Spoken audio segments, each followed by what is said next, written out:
sitten viimeinen haastaja Datsunille. 80-luvun Porschella on lähdetty hakemaan haastetta.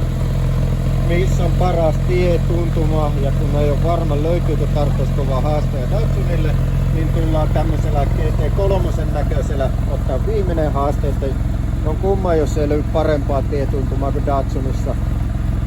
Mutta ennen kuin tämä GT3 klooni otetaan testiin, niin tullaan kokeilemaan viimeisellä 911, voisiko semmoisessa olla Datsunin haastajaa.